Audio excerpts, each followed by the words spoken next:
ಮಾನವ ಎಷ್ಟೇ ಬಡವನಾದರೂ ಸಹ ತಿನ್ನೋದು ಒಂದು ತುತ್ತು ಅನ್ನ. ಶ್ರೀಮಂತ ಎಷ್ಟೇ ಹಣವಂತನಾದರೂ ಸಹ ತಿನ್ನೋದು ಒಂದು ತುತ್ತು ಅನ್ನ.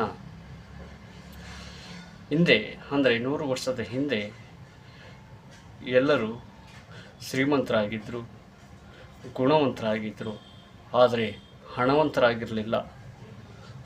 ಕುಟುಂಬದಲ್ಲಿ 30 ಜನ 20 ಜನ ಒಂದೇ ಕುಟುಂಬದಲ್ಲಿ ವಾಸ ಮಾಡ್ತಾಯಿದ್ರು, ಅನನ್ಯವಾಗಿದ್ದರು.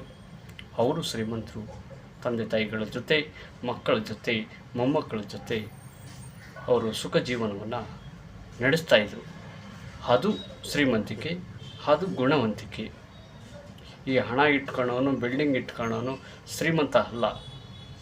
ಹಣ ಇಟ್ಕೊಂಡ್ರೋನು, ಬಿಲ್ಡಿಂಗ್ ಇಟ್ಕೊಳ್ಳೋನು ಶ್ರೀಮಂತ ಅಲ್ಲ. ಅವನೊಬ್ಬ ದೊಡ್ಡ ಭಿಕಾರಿ. ಇದನ್ನು ತಲೆಯಲ್ಲಿ ಇಟ್ಕೊಳ್ಳಿ. ಹಣವಂತ ಇರೋನು ಒಬ್ಬ ಭಿಕಾರಿ.